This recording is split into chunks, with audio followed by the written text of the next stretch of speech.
परिजन साथा, आ गए गवन किन्न रघुनाथ। गिरिवर तीख जनकपति जबहि, करी प्रणाम रत त्यागे तबहि। भाई, मंत्री, गुरु और पुरवासियों को साथ लेकर श्री रघुनाथ जी आगे जनक जी की अगवानी में चले। जनक जी ने ज्यों ही पर्वत श्रेष्ठ कामदनाथ को देखा, त्यों ही प्रणाम करके उन्होंने रथ छोड़ दिया, पैदल चलना शुरू कर दिया। राम दरस लाल साओ छाहो, पथ श्रमले सुकले सुन काहो। मन तह जह रघुबर भय देहि, बिनु मन तन दुख सुख सुधि केहि। श्री राम जी के दर्शन की लालसा और उत्साह के कारण किसी को रास्ते की थकावट और कलेश जरा भी नहीं है। मन तो वहाँ है जहाँ श्री राम और जानकी जी हैं। बिना मन के शरीर के सुख दुख की सुध किसको हो।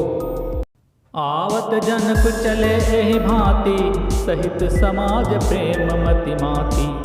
आय निकट देखी अनुरागे, सादर मिलन परस पर लागे। जनक जी इस प्रकार चले आ रहे हैं, समाज सहित उनकी बुद्धि प्रेम में मतवाली हो रही है। निकट आए देखकर सब प्रेम में भर गए और आदरपूर्वक आपस में मिलने लगे। जनक मुनि जन पद बंदन, ऋषिन्न प्रणाम किन्न रघुनंदन। भाइन सहित राम मिलि राजहि, चले लवाई समेत समाजहि। जनक जी वशिष्ठ आदि अयोध्यावासी मुनियों के चरणों की वंदना करने लगे और श्री रामचंद्र जी ने सतानंद आदि जनकपुरवासी ऋषियों को प्रणाम किया। फिर भाइयों समेत श्री राम जी राजा जनक जी से मिलकर उन्हें समाज सहित अपने आश्रम को लिवा चले। आश्रम सागर शांत रस, पूर्ण पावन पाथो। सेन मनहु करुणा सहित, लिए जाहि रघुनाथ। श्री राम जी का आश्रम शांत रस रूपी पवित्र जल से परिपूर्ण समुद्र है।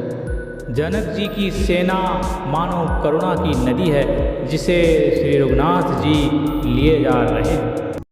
बोरत ज्ञान विराग करारे, बचन सशोक मिलत नद नारे। सोच उसास समीर तरंगा, धीरज तट तरुबर कर भंगा। यह करुणा की नदी ज्ञान वैराग्य रूपी किनारों को डुबाती जाती है। शोक भरे वचन नद और नाले हैं जो इस नदी में मिलते हैं, और सोच की लंबी सांसें ही वायु के झकोरों से उठने वाली तरंगें हैं जो धैर्य रूपी किनारे के उत्तम वृक्षों को तोड़ रही हैं। विषम विषाद तोरावती धारा, है ब्रह्म भंवर अवर्त अपारा। केवट भूत विद्या बड़ी नावा, सकहि न खेई एक नहीं आवा। भयानक विशाल ही उस नदी की तेज धारा है, भय और भ्रम ही उसके असंख्य भंवर और चक्र हैं। विद्वान मल्लाह हैं, विद्या ही बड़ी नाव है, परंतु वे उसे खे नहीं सकते हैं। किसी को उसकी अटकल ही नहीं आती है। बंचर कोल किरात विचारे, थके बिलो की पथिक ही हारे। आश्रम उदधि मिली जब जाई, मनहु उठे अम्बुधि अकुलाई। वन में विचरने वाले बेचारे कोल किरात ही यात्री हैं, जो उस नदी को देखकर हृदय में हार कर थक गए हैं। यह करुणा नदी जब आश्रम समुद्र में जाकर मिली तो मानो वह समुद्र अकुला उठा, खौल उठा। शोक बिकल दो राज समाजा, रहा न ज्ञान न धीर जुलाजा। रूप रूप गुणशील सराही, रोवहि शोक सिंधु अवगाही।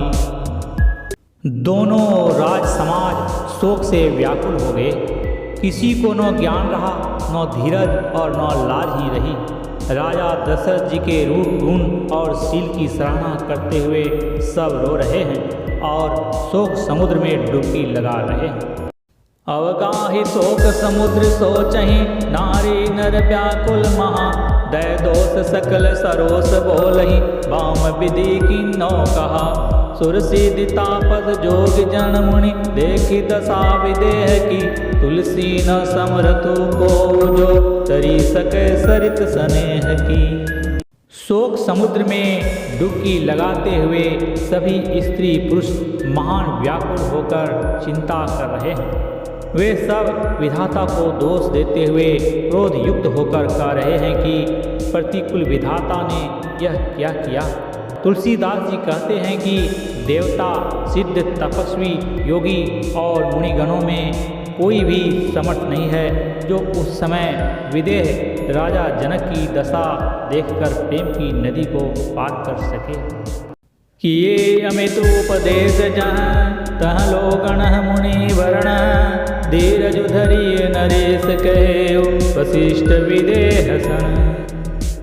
जहाँ तहाँ श्रेष्ठ मुनियों ने लोगों को अपरिमित उपदेश दिए और वशिष्ठ जी ने विदेह जनक जी से कहा, हे राजन, आप धैर्य धारण कीजिए। श्यावर रामचंद्र की जय।